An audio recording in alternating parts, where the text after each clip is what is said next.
से खबर है जहां खान विभाग बजरी प्लांट की करेगा नीलामी। बजरी के 5 दर्जन प्लांट्स ऑनलाइन नीलामी प्लेटफॉर्म पर पहले चरण में बालोतरा, ब्यावर, नागौर, पाली, जोधपुर ग्रामीण के 2-2 प्लाट और चित्तौड़, भीलवाड़ा में 1-1 प्लाट की नीलामी होगी और सभी प्लॉट के लिए बिड प्रतिभूति राशि 40 लाख रुपए निर्धारित की गई है। 23 जुलाई से 1 अगस्त तक होगा ऑनलाइन बोली का आयोजन। दूसरे दौर में ब्यावर, नागौर, पाली, बालोतरा और जोधपुर ग्रामीण की 1-1, झालावाड़, सवाई माधोपुर के 2-2, भीलवाड़ा में 3 प्लाट की नीलामी होगी। इसके अलावा 6 अगस्त से 14 तक ऑनलाइन होगी इस बोली का आयोजन होगा। तीसरे दौर में ब्यावर, नागौर, पाली में 2, जोधपुर ग्रामीण में 2, बालोतरा में 2, भीलवाड़ा में 3 प्लाट और 22 अगस्त से 5 सितंबर तक ऑनलाइन बोली का आयोजन किया जाएगा। चौथे चरण की अगर बात की जाए तो चौथे चरण में नागौर में 1, पाली में 2, जोधपुर ग्रामीण में 2,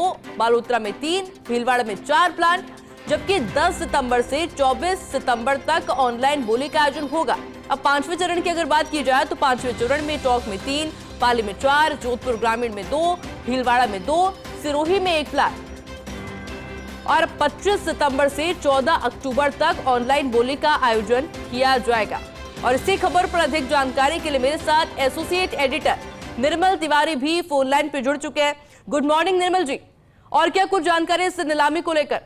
वेरी गुड मॉर्निंग आयुष जी। देखिए, अच्छी खबर है क्योंकि जिस तरह से जो बजरी की जो पुरानी लीज थी उनकी अवधि समाप्त हो चुकी है, तो ऐसे में राजस्थान के अंदर बजरी की काफी किल्लत देखने को मिल रही है। कालाबाजारी की भी सूचना इसीलिए आ रही है और यही कारण है कि खान विभाग ने अवैध बजरी खनन और परिवहन और निर्गमन के खिलाफ अभियान भी छेड़ रखा है। लेकिन अच्छी बात यह है कि खान विभाग ने प्रयास शुरू कर दिया है कि नए सिरे से बजरी की जो लीज है उनको नीलाम किया जाए। इसके लिए 60 मतलब 5 चरण होंगे। हर चरण के अंदर 12 जो बजरी की लीज है उनकी नीलामी होगी। 100 हेक्टेयर तक की अधिकतम ये लीज है। इनमें जो पहला चरण है, जैसा हमने बताया कि जो पहला चरण है उसके अंदर 23 जुलाई से 1 अगस्त तक ऑनलाइन बोली की जाएगी। इसमें बालोतरा, ब्यावर, नागौर, पाली, जोधपुर ग्रामीण के 2-2 प्लॉट शामिल हैं। इसी तरह से दूसरा चरण, तीसरा चरण और कुल 5 चरण, यानी कि 25 सितंबर से 14 अक्टूबर तक जो 5वां चरण होगा तब तक प्रदेश के अंदर 60 जो बजरी की लीजें हैं उनकी ऑनलाइन नीलामी कर दी जाएगी। लेकिन खास बात यह है कि अभी जिस तरह से बजरी की किल्लत है और बजरी की जो कालाबाजारी हो रही है उसको रोकने के प्रयास ज्यादा अगर किए जाए गंभीरता से तो वो ज्यादा अच्छा होगा, क्योंकि आमजन के लिए और खासकर जो भी निर्माण कार्य कराने के इच्छुक हैं उनको बजरी बहुत महंगे दामों में मिल रही है।